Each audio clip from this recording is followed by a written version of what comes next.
안녕하세요. 정지원입니다. 지난번 양자 컴퓨터 관련된 그 강의가 생각보다 반응이 좋아서요. 약속드린 거로 계속 이어가기로 했습니다. 그래서 오늘 두 번째 시간, 퀀텀 컴퓨팅 구현에 대한 이야기, 그 중에서도 큐비트를 어떻게 구현하는가가 핵심이거든요. 그래서 오늘은 큐비트 구현 방식에 대한 이해를 돕는 강의를 하도록 하겠습니다. 일단 그 양자 컴퓨팅 자체에 대해서 가장 기초적인 내용은 제가 첫 번째 강의한 내용을 한번 보시고 오시면 좋겠고요.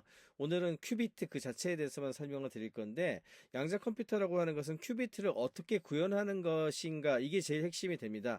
그때 제일 중요한 특징은 이 이 컴퓨터여야 되니까 정보를 다루는 방식이 제일 중요하거든요. 이 정보를 구현할 때 두 가지를 구현하는 게 제일 중요해요. 하나는 중첩이라는 현상이고요. 중첩은 0과 1의 상태를 동시에 가질 수 있기 때문에 상당히 병렬적인 처리 같은 동시에 여러 가지 문제를 해결할 수 있는 특징이 있어서 이게 좀 혁명적이라고 얘기하는 종류거든요. 이게 첫 번째고, 그다음에 두 번째는 양자 얽힘 현상, 인탱글먼트라고 하는 현상이 있는데, 이건 큐비트가 서로 강하게 연결이 돼서 하나의 시스템처럼 동작하는 현상을 의미를 합니다. 그래서 요거를 어떻게 구현해내는 것인가가 핵심이 되는 건데, 이걸 구현을 하려면 중첩과 얽힘이라는 성질을 그대로 유지하면서도 경우에 따라서 이제 정보 제어를 해야지 컴퓨터로 쓸 수 있는 거잖아요. 제어를까지 할 수 있게 하는 것까지가 너무 어려워서 힘든 거거든요. 그 이유는 큐비트가 외부 환경과 상호작용을 하게 되면 이게 되게 민감하게 반응을 하게 되는데, 그러면은 양자 현상, 중첩 현상이라든지 얽힘 현상이 깨져요. 그래서 이런 어떤 이런 현상을 유지하는 거를 우리가 코히어런스라고 부르는데, 이 결을 잃는 현상, 그런 걸 디코히어런스라고 부릅니다. 양자 결 이름이라고 표현을 하거든요. 그러면 이 양자 결 이름이라는 현상을 어떻게 극복할 것인가, 이걸 극복하는 방안이 양자 컴퓨터를 구현하는 데 있어서 제일 중요하다고 얘기 드릴 수가 있겠고요. 이걸 하려면은 큐비트가 되어 있는 양자 상태를 최대한 오래 유지해야 되고, 그 다음에 큐비트의 상태를 정밀하게 제어하고 측정을 할 수 있어야지 실용적인 양자 컴퓨터의 구현이 가능하다, 이렇게 요약을 드릴 수가 있겠습니다. 그럼 이제 이걸 어떻게 구현을 하느냐, 일단 이제 큐비트를 구현하는 데 있어 가지고 컴퓨터로 만들어야 되니까, 그래서 사실은 물리학적 양자 역학하고 양자 컴퓨터는 좀 다르다고 얘기하는 게 그래서 그렇거든요. 이 컴퓨터로 구현하려고 하는 사람 입장에서는 물리학도 중요하지만, 우리가 이야기하는 0과 1을 같이 갖고 있는 중첩 현상을 활용한 컴퓨터로서 활용하는 게 더 중요하니까, 이 컴퓨터를 활용하기 위해서는 이상적인 큐비트라고 하는 것의 조건이 몇 가지가 있게 되는데, 이게 굉장히 중요한 내용이어서 요 다섯 가지를 먼저 설명을 드리겠습니다. 첫 번째는 코이런스 타임, 이제 결맞음이 되어 있는 시간이 길수록 중요하다는 건데, 그 이야기는 양자 상태를 유지시키라는 뜻이에요. 중첩과 얽힘이 있어야지 이 컴퓨터가 동작을 할 거 아닙니까, 큐비트가. 그러니까 이 결맞음 시간이 길면 길수록 더 복잡한 양자 연산을 수행할 수가 있어요. 만약에 이게 너무 짧으면 어떻게 될까요? 중간에 그 유지됐던 게 사라질 거 아니에요. 그러니까 연산하기가 어렵겠죠. 그래서 긴 결맞음 시간을 확보하는 거. 두 번째는 어쨌거나 이 숫자를 갖다가 입력을 통해 가지고 데이터를 넣어야 되는 거니까, 그런 측면에서는 제어를 쉽게 정확하게 해낼 수가 있어야 되는데, 이걸 컨트롤 피델리티라고 불러요. 큐비트 상태를 일단 정확하게 조작을 하고 측정을 할 수 있어야 되는데, 이때 오류가 발생하고 할 수가 있거든요. 그러면 오류는 줄이는 게 되게 중요할 것이고, 오류 없이 양자 게이트 0과 1에 해당하는 게이트를 실행을 하고, 큐비트의 상태가 지금 어떤 건지 읽어내야 될 거 아니에요. 이거를 읽어낼 수 있도록 하는 방법, 이게 이제 두 번째가 되겠습니다. 세 번째는 큐비트 하나 가지고 할 수 있는 게 없어요. 여러 개를 해야 되는데, 큐비트 수를 쉽게 늘릴 수 있어야 늘릴 수 있어야 되겠죠. 그러려면은 더 많은 큐비트를 연결하면 더 강력한 양자 컴퓨터 구축이 가능할 거고, 그러니까 확장 가능하게 만드는 것이 중요합니다. 세 번째는 상호 연결성이에요. 큐비트 간에 서로 상호작용을 제어할 수 있는 능력인데, 임의의 두 큐비트 간에 얽힘이 생성이 되고 양자 게이트를 적용할 수 있어야 합니다. 자, 이게 가능한지가 되게 중요하겠고요.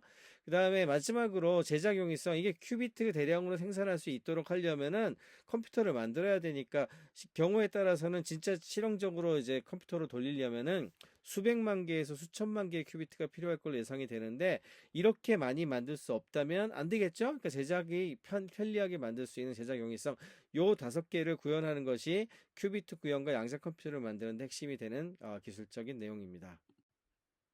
그러면 어떻게 구현하느냐? 여러 가지 방식이 있더라고요. 여러 가지 방식이 있는데 그 중에서 제일 유명한 게 초전도체 이용한 초전도 큐비트 구현 방식이고, 두 번째가 이온 트랩 방식이 두 개가 제일 유명해요. 그리고 그 이외에 여러 방식들이 있는데 일단 세 번째, 네 번째까지는 말씀을 드리긴 할 건데 좀 사실 좀 어렵고 저도 정확하게 이해는 못해요. 그냥 지금 현재 어쨌거나 큰 대세는 슈퍼컨덕팅 초전도체하고 이온 트랩 방식이다. 이렇게만 일단 이해를 하시면 되고요. 그림을 제가 AI한테 설명을 해가지고 AI로 다이어그램 그려낸 거거든요. 그래서 얼마나 정확할지는 모르겠지만 그래도 개념 설명하는 데는 괜찮은 것 같아서 설명을 드리도록 하겠습니다. 슈퍼컨덕팅 큐비트는 지금 제일 많이 하고 있는 방식인데 초전도 현상을 이용해서 만드는 거고요. 이때 조셉슨 접합이라고 하는 그 초전도 소자를 사용한 작은 접합 상태가 있어요. 이게 이제 두 개의 초전도체 사이에 얇은 절연막을 둔 구조인데요.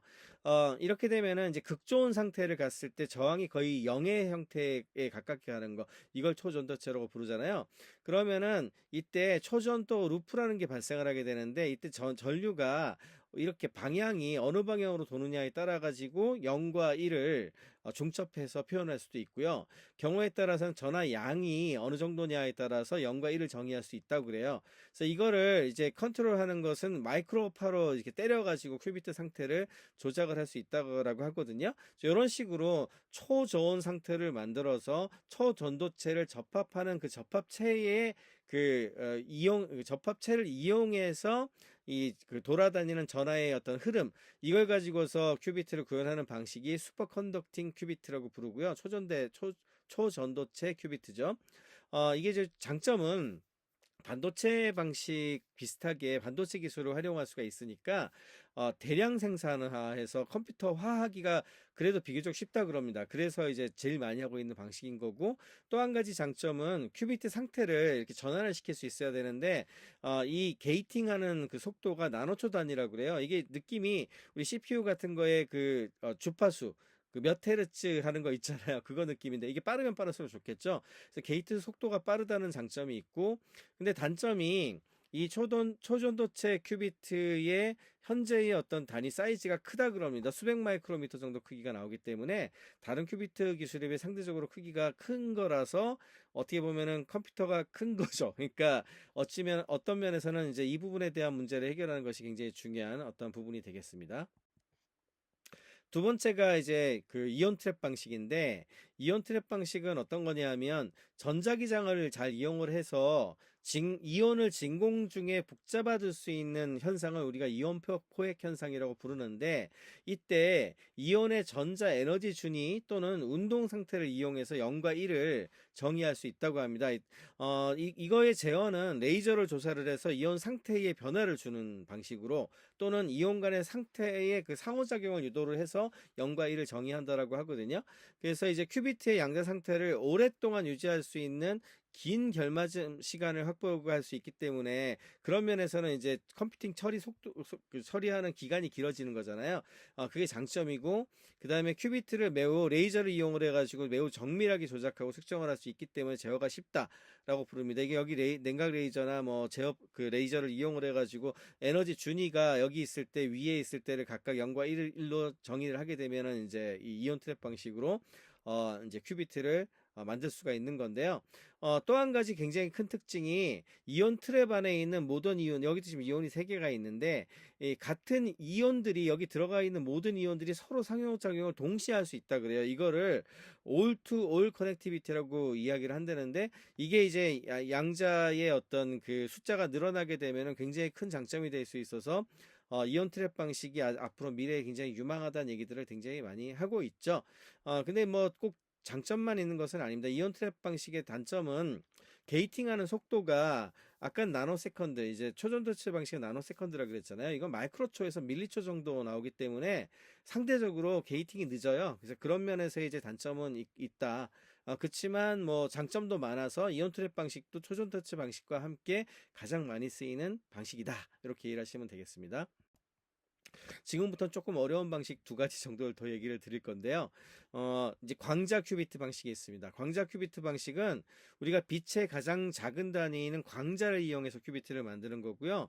광자에서는 0과 1을 이제 표현하는 방식으로 이제 중첩되어 있지만, 평광을 활용하는 방식하고 경로를 활용하는 두 가지 방식을 이용해서 구현을 한다고 해요.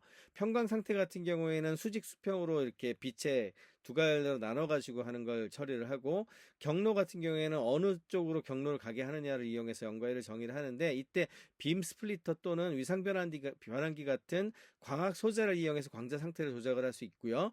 그 다음에 이 장점은 실온에서 동작을 시킬 수가 있어요. 그리고 광자가 게이팅 엄청 빨리 할 수 있거든요. 그러니까 빠른 게이트 속도가 나오니까 큐비트 연산을 굉장히 빨리 할 수 있다는 장점이 있습니다. 그런데 이게 광자가 는 상호작용이 매우 약해서 얽힘 상태를 생성하고 유지하기가 어렵고, 쉽게 손실도 돼서 손실에 민감해서 오류율이 높다는 단점이 있어서 생각보다 구현하기가 되게 어렵다는 얘기들을 합니다. 간단하게 다이아그램으로 보면은 평광 기반 큐비트 같은 경우에 여기 평광 빔 스플리터를 이용해서 위상 변환기를 통해서 이제 검출을 해서 0과 1 어느 정도 어느 곳에 있는지를 측정을 하고 만드는 거고요. 이거는 이제 어느 빔이 어느 방향으로 가는지를 이용해서 하는 경로 기반 큐비트를 구현하는 방식, 이 두 가지로 구현을 한다고 합니다. 마지막이 제일 어려운 건데 토폴로지컬 큐비트, 이제 위상차 이제 큐비트인데, 이거는 마이오라나 페르미온이라고 하는 물질이 있는데, 이게 이제 특이한 입자가 나타나는 위상합적 물질이라고 그래요. 이거를 활용해서 하는 어떤 큐비트인데, 이 물질이 어떤 물질이냐 하면은 물질과 반물질 성질을 동시에 가지고 있는 입자라고 합니다. 이게 자연 상태에서는 지금까지 관측된 적이 없대요. 근데 이제 특정 조건에서 이게 이제 이와 비슷한 성질을 가지는 준입자 쿼지 파티클을 만드는 것이 가능한데, 이걸 하려면 역시나 또 절대 영도에 가까운 극저원형 환경을 만들어야 되고, 초전도체가 또 필요합니다. 초전도체 나노와이어에다 올려가지고 필요하게 되는데, 이때 강한 자기장을 걸어주게 되면은, 여기 이제 B 자기장을 걸고 있죠. 그렇게 되면은 이게 이제 특징적으로 그 쿼지 파티클 준입자가 만들어지게 되고, 이때 이제 이 쿼지 파티클은 마요라나 페르미온의 어떤 특징을 가지고 있기 때문에, 이것이 있냐 없냐 또는 위치 등을 이용해서 0과 1을 정의할 수가 있고, 그 다음에 이 두 개의 마요라나 페르미온의 위치를 서로 교환하는 과정을 통해서 큐비트 상태를 조작을 할 수 있다 그래요. 그래서 이 교환하는 과정에 이게 형태가 딱지처럼 된다 그래서 마요라나 페르미온을 이제 위치를 닦는 과정을 이제 물리적으로 입자들을 움직이고 교환하는 과정에서 양자 상태가 변하고, 그 다음에 입자들의 세계선이 서로 꼬이는 형태가 되기 때문에 우리가 닦기, 이렇게 브레이딩이라고 그러죠. 브레이딩이라고 이제 부른다는데, 이게 장점이 위상학적으로 보호되기 때문에 굉장히 코히어런스 유지가 좋다 그래. 결 이름이 일어나지 않는다 그래요, 거의. 그런 면에서 굉장히 큰 장점이 있지만, 문제는 뭐다? 진짜 구현하기 어렵다. 그래서 이게 제일 구현하기 어려운 종류 중에 하나인데, 이쪽으로 연구하는 곳들도 꽤 있는 것 같아요. 그래서 지금 현재 제가 지금 오늘 소개해드린 거는 한 4가지 정도 소개를 드렸고요. 다음 시간에는 이런 어떤 이론적인 큐비트 구현 방식을 활용을 해서 실제 어떤 기업들이 어떻게 구현하고 있는지에 대해서 설명드리도록 하겠습니다. 고맙습니다.